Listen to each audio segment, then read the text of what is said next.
हमारी इस कहानी की शुरुआत में हमें समुद्र के बीचों बीच एक आइलैंड का सीन दिखाया जाता है और ये है हियाकी एकेडमी आइलैंड। और इस आइलैंड के बीचों बीच चोटी पर मौजूद है हियाकी एकेडमी और हमारा मेन कैरेक्टर आबे हारुआकी इस आइलैंड पर आया हुआ है हियाकी एकेडमी में एक टीचर बनकर, क्योंकि जिस पिछले स्कूल में वो टीचर बनकर गया था वहाँ के बच्चों ने हारुआकी को बहुत परेशान किया। वैसे हारुआकी बहुत ही ज्यादा डरपोक है और उसने पूरा पिछला साल इसी तरह अपने कमरे में डरते हुए गुजारा। लेकिन हारुआकी इस आइलैंड पर मौजूद एकेडमी में एक बेहतरीन टीचर बनने का ख्वाब लेकर आया है और इस एकेडमी के बच्चों की यूनिफॉर्म भी काफी अच्छी हैं, ओल्ड फैशन्ड। इसके बाद हारुआकी पहुंचता है एकेडमी में और वो ये देखकर हैरान हो जाता है कि इस एकेडमी की बिल्डिंग कितनी ज्यादा ऊंची है।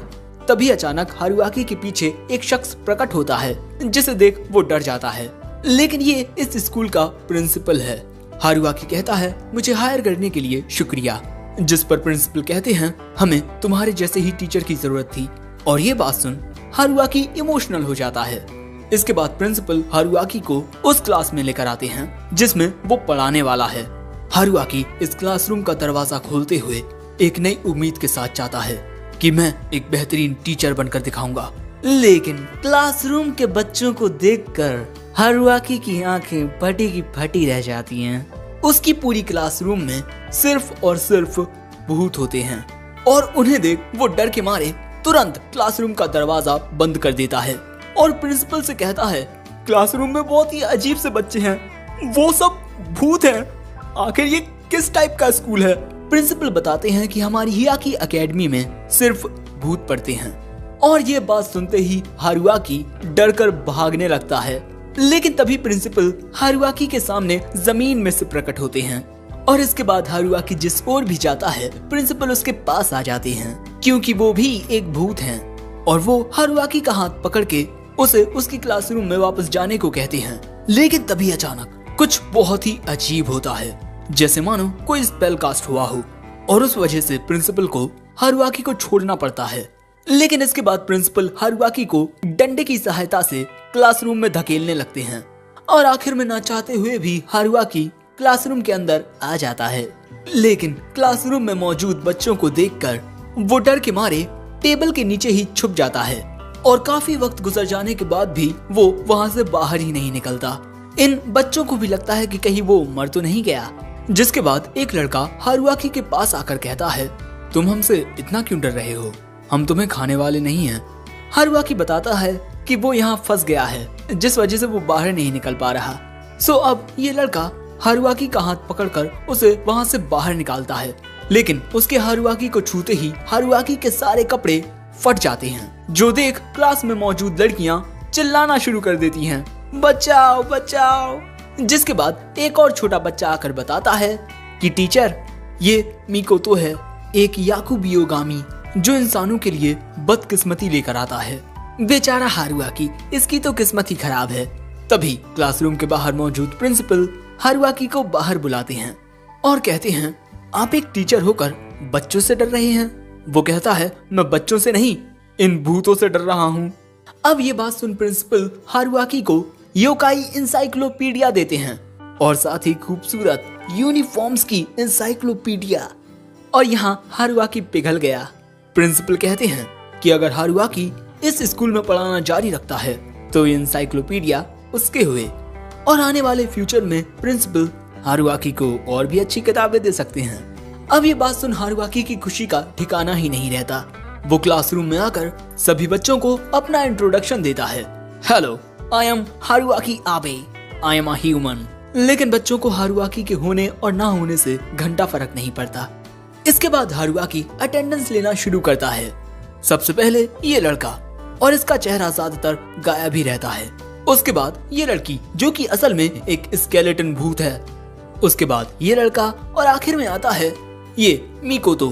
लेकिन उसकी अटेंडेंस लेने की बारी पर वो हारुआकी को टोटली इग्नोर कर देता है। जिसके बाद बारी आती है कोतारो नाम के लड़के की, लेकिन इस वक्त वो अपनी बहन की शादी में हवाई गया है और ये बात हारुआकी को ये महाशय बताते हैं, छोटे पर नायाब मामे किची। और मामे किची हारुआकी के साथ फ्रेंडली होकर बात करने लगता है। लेकिन तभी क्लासरूम में एंट्री होती है कोतारो की जो हवाई से वापस आ चुका है और वो मामी किची के लिए कुछ ज्यादा ही बड़ा तोहफा लेकर आया है और बाकी की क्लास के लिए चॉकलेट। लेकिन तभी हारुआकी अपना इंट्रोडक्शन देता है, मैं तुम्हारा नया क्लासरूम टीचर और मैं एक इंसान हूँ। ये बात सुनते ही कोतारो चॉकलेट का डिब्बा हारुआकी के मुंह में दे मारता है और ऐसा इस वजह से हुआ क्योंकि कोतारो अपनी बड़ी बहन से बहुत प्यार करता था और उसकी बहन ने एक इंसान से शादी कर ली, जिस वजह से कोतारो इंसानों से नफरत करता है। इसके बाद कोतारो हारुआकी के मुंह में कीचड़ की बॉल्स मारने लगता है और इसके बाद वो हारुआकी को वहीं दलदल बनाकर उसमें गिरा देता है। हारुआकी बाहर निकलकर कहता है, आखिर मैंने तुम्हारा क्या बिगाड़ा है? कोतारो कहता है, हम योकाई हैं और हम बस तुम्हें अपना जादू दिखा रहे हैं और अगर तुम्हें ये पसंद नहीं आ रहा तो इस स्कूल से चले जाओ। हारुआकी बताता है कि अगर वो जाना भी चाहे तब भी इंसानी स्कूल में नहीं जा सकता क्योंकि हर 3 दिन में गुंडे टाइप बच्चे उसे परेशान करने के लिए आ जाते हैं। आज तक हारुआकी का कोई दोस्त नहीं बना।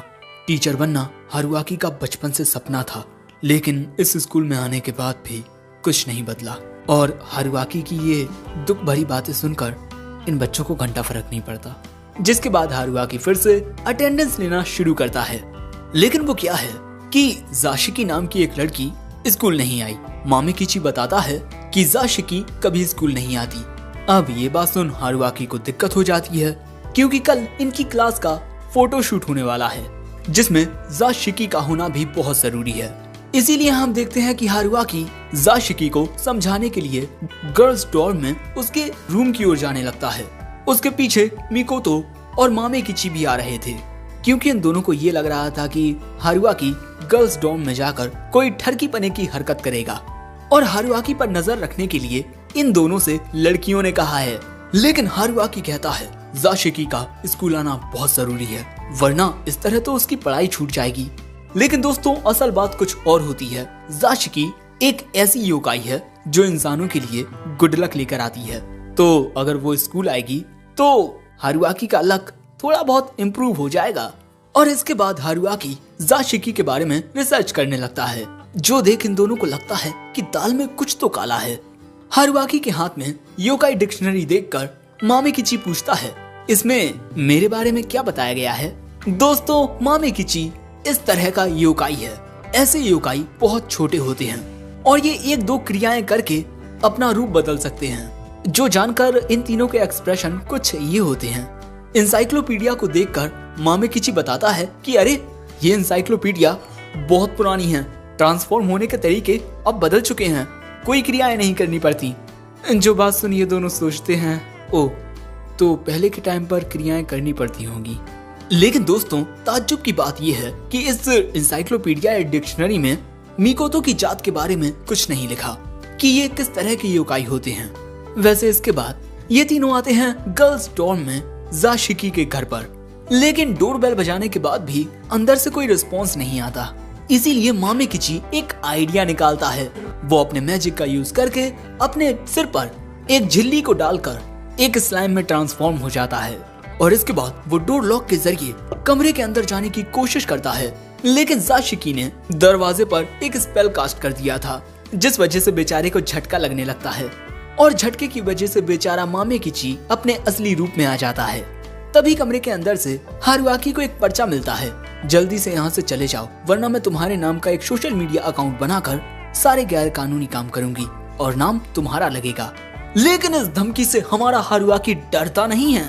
लेकिन तभी मामे किची को कोतारो की ओर से एक मैसेज आता है जिसमें गर्ल्स डॉर्म के सोशल मीडिया अकाउंट पर लिखा था कि मैं घर पर अकेली हूँ और कोई टीचर मेरे कमरे में घुसने की कोशिश कर रहा है। जिसके बाद हारुआकी जाशिकी से कहने लगता है कि प्लीज दरवाजा खोलो और उसके इतना कहते ही दरवाजे पर फिर से पहले की तरह ये स्टार वाला स्पेल कास्ट होता है और फिर दरवाजे के चीथरे चीथरे उड़ जाते हैं। जो देख सब लोग हैरान थे कि अरे अभी अभी हुआ क्या। लेकिन फिर ये तीनों अंदर आते हैं, लेकिन हारुआकी के अंदर आते ही जाशिकी इन पर गुस्सा करने लगती है। दोस्तों जाशिकी वीडियो गेम खेल रही है और वो दिन और रात बस हमेशा वीडियो गेम ही खेलती रहती है। लेकिन तभी अचानक वो ये देख हैरान हो जाती है कि आखिर तुम तीनों मेरे कमरे में कैसे आ गए। लेकिन तभी मामे किची कहता है कि अरे ये गेम तो तुम्हें कोतारो ने रिकमेंड किया था, है ना। दोस्तों कोतारो के इस गेम को सजेस्ट करने के बाद जाशिकी को इस गेम की लत लग गई। फिर वो दिन और रात बस ये गेम खेलती रही और उसका स्कूल आना भी बंद हो गया। जो सुन इन तीनों के दिल से आवाज आती है, अरे बहन चो। लेकिन इसके बाद हारुआकी जाशिकी को समझाता है कि वो फिर से स्कूल आने लगे। मुझे पूरा यकीन है कि अगर तुम स्कूल आओगी तो तुम्हें स्कूल में भी बिल्कुल इसी गेम की तरह इंटरेस्टिंग चीजें मिलेगी जिनको तुम एंजॉय कर पाओगी। लेकिन हारुआकी को इस बात का एहसास नहीं होता कि वो अपना सिर किस चीज पर रखे हुए हैं। अब इससे पहले कि हारुआकी इस गलतफहमी को दूर करता, उसमें एक लात घलती है, जिसके बाद मामे किची जाशिकी को समझाता है कि हारुआकी बहुत ही अच्छा लड़का है और तुम्हें अब स्कूल आ जाना चाहिए। और इसके बाद हारुआकी भी उसे आकर समझाता है, ये वक्त तुम्हारे पढ़ने का है। अगर तुम्हें गेम खेलना ही है तो तुम कॉलेज में आकर ये सब करना। इस वक्त तुम्हें अपनी खूबसूरत सी यूनिफॉर्म पहनकर स्कूल आना चाहिए। तुम बहुत क्यूट हो, तुम्हारी यूनिफॉर्म तुम पर बहुत प्यारी लगेगी। अब ये बात सुन जाशिकी शर्मा जाती है। अब अगले दिन हारुआकी इस बात से खुश होता है कि जाशिकी ने कल उससे कहा था कि आज से वो स्कूल आएगी। लेकिन दूसरी ओर मिकोतो दो टीचर्स को प्रिंसिपल से बात करते हुए सुनता है। ये दोनों पूछते हैं कि आखिर ये हारुआकी आबे है कौन और आप उसके परिवार को कैसे जानते हैं। प्रिंसिपल बताते हैं करीब 1000 साल पुरानी बात है, जब योकाई इंसानों को काफी परेशान किया करते थे।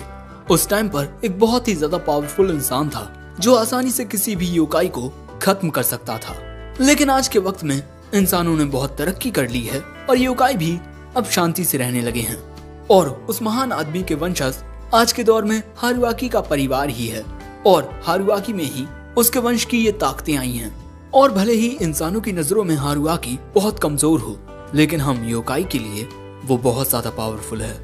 और मैंने हारुआकी को इस स्कूल में एक उद्देश्य से बुलाया है। अब बस देर इतनी है कि वो उद्देश्य पूरा होने में कितना वक्त लगता है। ये बातें सुन मिकोतो को समझ आता है कि आखिर जाशिकी के रूम का दरवाजा कैसे टूटा था।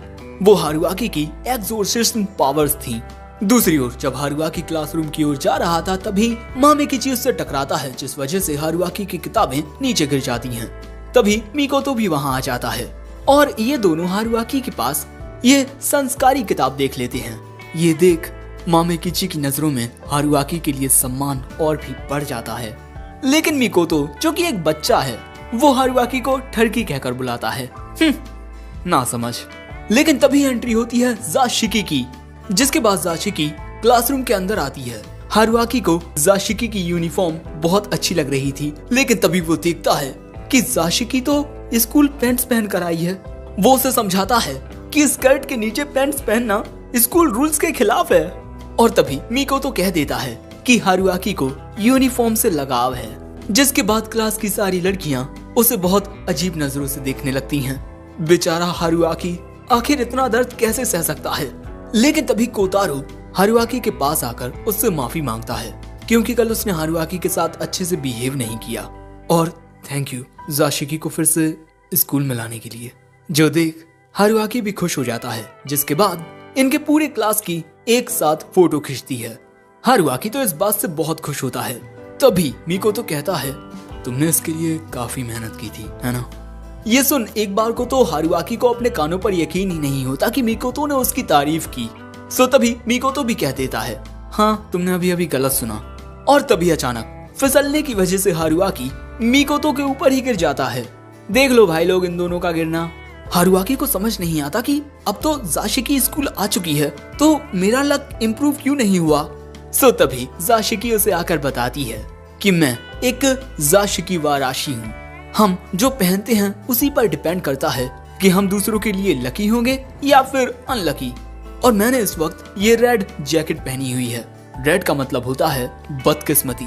जो जाका वाराशी लाल कपड़ों में इंसानों के बीच रहती हैं, वो इंसानों के लिए बदकिस्मती लेकर आती हैं। यानी कि अब इस स्कूल में 2 स्टूडेंट्स की वजह से हारुआकी को बैड लक मिलेगा और मिकोतो के ऊपर गिरने की वजह से वो भी हारुआकी पर काफी गुस्सा होता है, जिसके बाद मिकोतो हारुआकी को मुंह के बल जमीन में दे मारता है। अब अगले सीन में हम हारुआकी को देखते हैं जो एक रस्सी की सहायता से एक पहाड़ पर चढ़ने की कोशिश कर रहा था। तभी एक दूसरा टीचर उससे कहता है आप बस पहुंचने ही वाले हैं।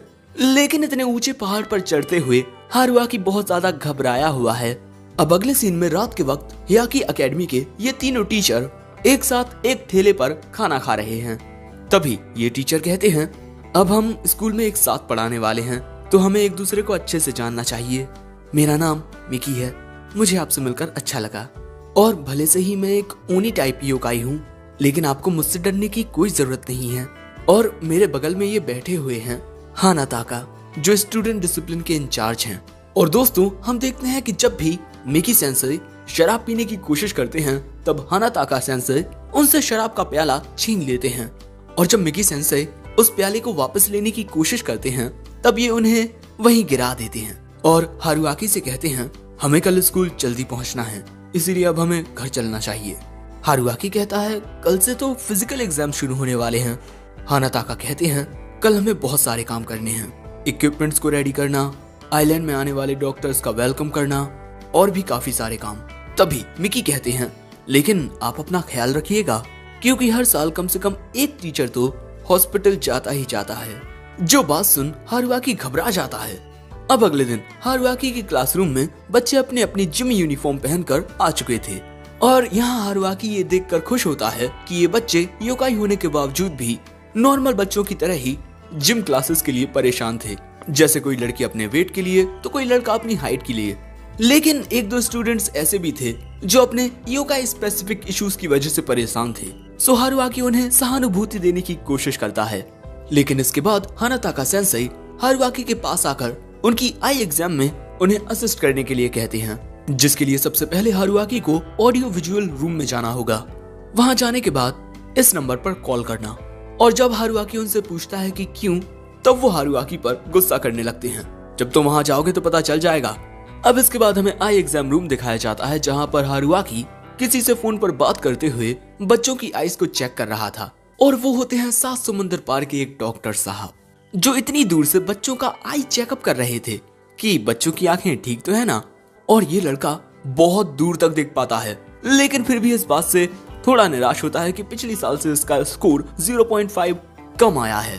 और इसके बाद जब हारुआकी हानाताका सेंसेई को बताने के लिए जाता है कि आई एग्जाम हो चुका है, तब वो उस पर गुस्सा करते हैं कि तुम लेट हो, वैसे अब स्पेशल एग्जाम्स हैं, तुम अपनी क्लास के कैट और तानुकी को नर्सेस ऑफिस में मौजूद मिकी सेंसेई के पास लेकर जाओ।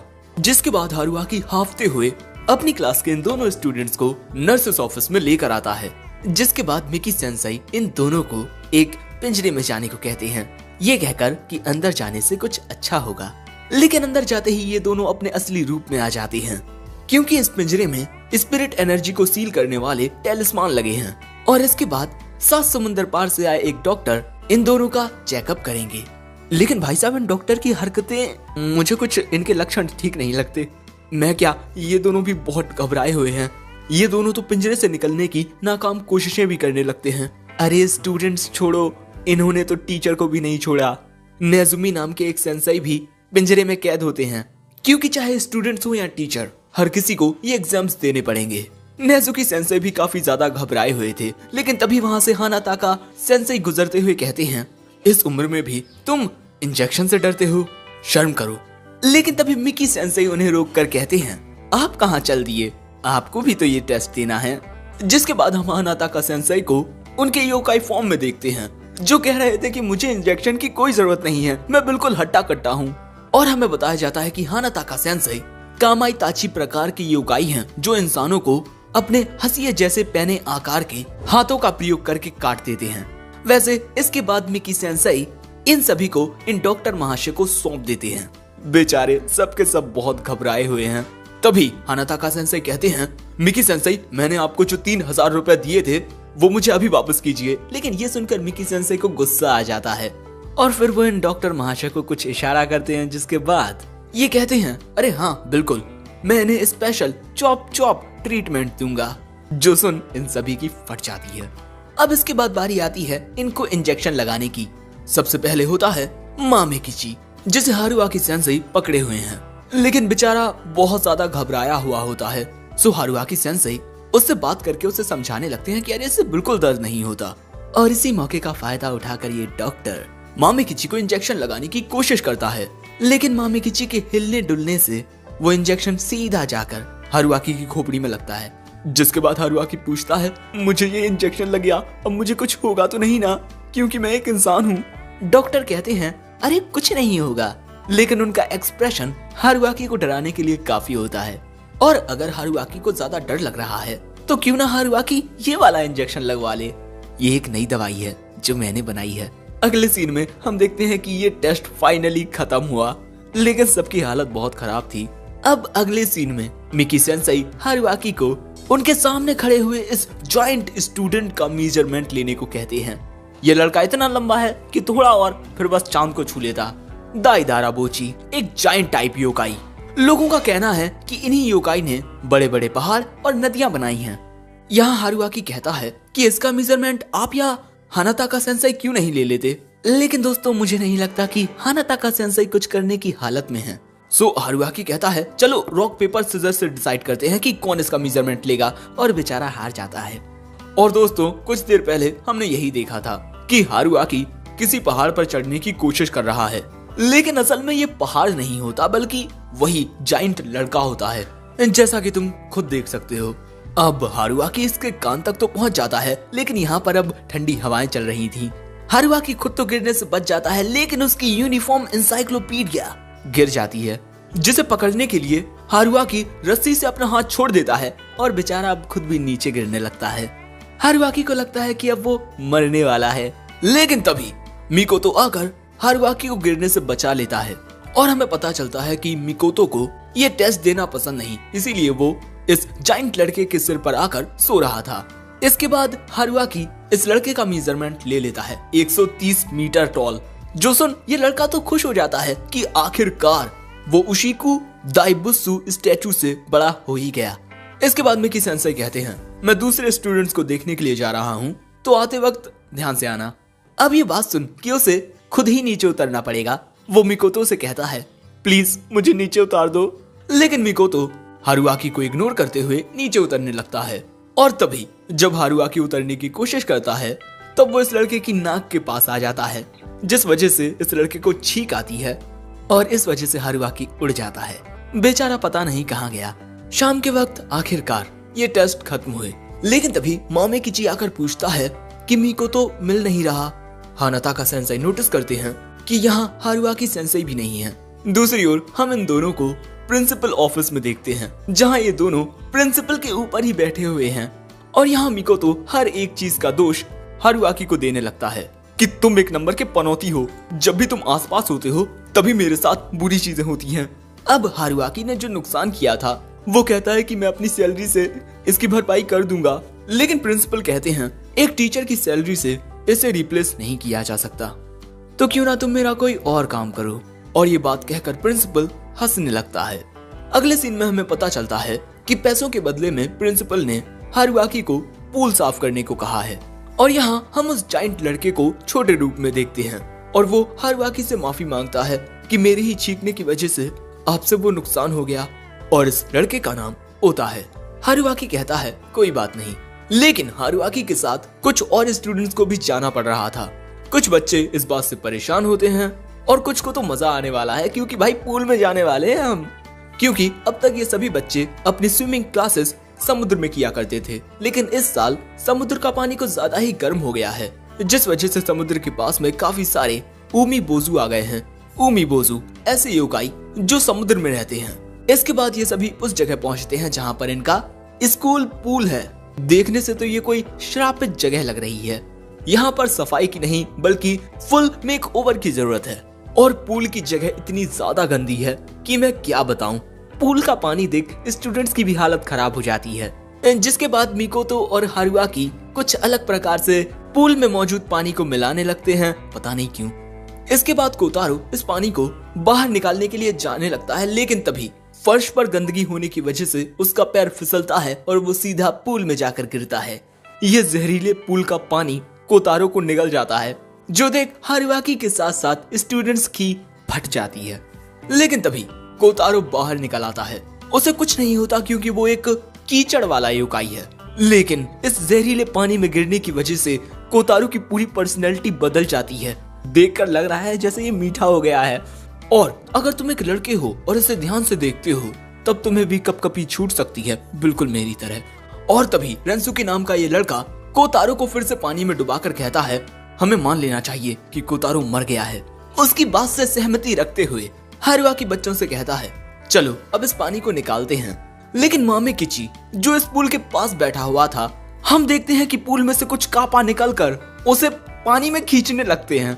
अरे शिनचैन में देखा होगा तुमने कापा ऐसे योकाई होते हैं जो नदियां या तालाबों में रहते हैं और इन्हें दूसरों को परेशान करना साथ ही खीरा खाना बहुत पसंद होता है।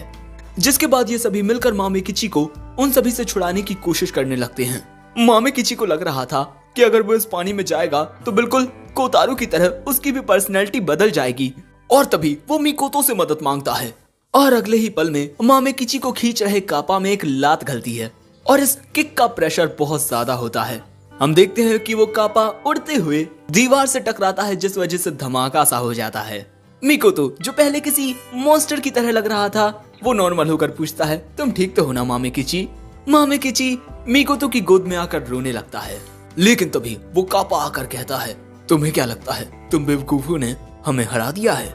जिस पर आकिसामे कहता है कि तुम बेवकूफ किसे कह रहे हो? वो कापा बताता है कि इस पानी के अंदर हमारे मास्टर हैं और अगले ही पल में पूल का पानी इतर बितर होने लगता है। पानी के अंदर से एक बहुत ही ज्यादा विशाल इंसानी रूप वाली मछली निकलती है।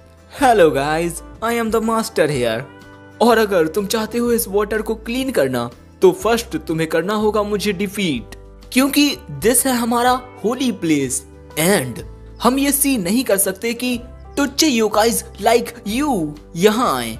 ये बात सुन आकिसामे अपने बिल्ली वाले अवतार में आकर, मैं ही तुझे हराऊंगा मछली हरामखोर, और वो उस पर हमला करने के लिए कूद पड़ता है लेकिन वो मछली उसे निगल जाती है। ये देख केंसुके आकिसामे की मदद करने के लिए जाने की कोशिश करता है लेकिन ओतो उसे रोक लेता है।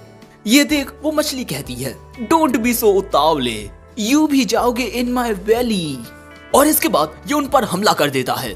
हारुआकी को समझ नहीं आता कि अब वो क्या करे। सो तभी सामने मिकोतो आता है और वो इस मछली को एक ही हाथ से रोक लेता है। जिसके बाद वो ओतो को बड़े होने को कहता है। ओतो बड़ा होता है जो देख इस मछली की फट जाती है। इसके बाद ओतो इस मछली को पकड़ लेता है और अब ये मछली कहती है, नाउ वी कैन डू कुछ नहीं, जो देख सभी कापा रोने लगते हैं। सो तभी मामे किची इस मछली से कहता है, अरे यार तुम बायोलॉजी क्लब में क्यों नहीं आ जाते? वहाँ हम तुम्हें एक बहुत ही प्यारे से टैंक में रखेंगे, वहाँ पर एक फीमेल ह्यूमन फेस फिश भी है, तो तेरे तो मजे ही मजे। ये बात सुन ये मछला सोचने लगता है और आखिर में एक साथ जाने के लिए तैयार हो जाता है। अब कापा और उस मछला के जाने के बाद ये सभी पूल को साफ करने लगते हैं। लेकिन इसके बाद ओतो को पता चलता है कि वो इतनी देर से इस जहरीले पानी के ऊपर ही खड़ा हुआ है और जैसे ही उसे इस बात का एहसास होता है कि उसके पैर जल रहे हैं, उसका बैलेंस बिगड़ता है और वो नीचे गिरने लगता है। वो इन सब के ऊपर ही गिरता है और आखिर में बूम। अब शाम के वक्त हारुआकी प्रिंसिपल से कहता है कि क्यों ना उस पुल की जगह हम इस प्लास्टिक पुल से काम चलाएं। लेकिन प्रिंसिपल बहुत ज्यादा गुस्सा थे, वो हारुआकी की पूरी पगार काट लेते हैं और क्योंकि वो तो यहाँ पर गिर चुका है तो उसने पूल का भी सत्यानाश कर दिया है, तो इस साल की इनकी स्विमिंग क्लासेस कैंसिल करनी पड़ती हैं। वैसे इसके बाद हम देखते हैं कि वो मछला और उसके कापा एक टैंकर में रहने लगते हैं। मछली के पास उसकी मछली भी होती है। लेकिन बायोलॉजी क्लब में क्या होता है ये साइंस वाले स्टूडेंट्स अच्छे से जानते हैं, तो ज्यादा प्यार मोहब्बत वाली उम्मीदें तो रखना ही मत। देखते हैं आगे इनके साथ क्या क्या एक्सपेरिमेंट्स होते हैं। लेकिन ये पार्ट तो यहीं खत्म हो गया, तो क्या इसका अगला पार्ट आएगा? अगर इस पर अच्छा रिस्पॉन्स आया तो जी हाँ बिल्कुल आएगा। तो इस वीडियो पर कर दीजिए जल्दी से लाइक और साथ में कमेंट भी। साथ ही चैनल को सब्सक्राइब ना किया हो तो वो भी कर दें। बाकी मेंबरशिप को ज्वाइन करना ना करना तुम्हारी मर्जी। लेकिन अगर तुम मेंबरशिप ज्वाइन नहीं करते हो तो काफी सारे फायदों से वंचित हो रहे हो। ज्वाइन करो फिर देखते हैं क्या होता है। वैसे आखिर में सायोनारा।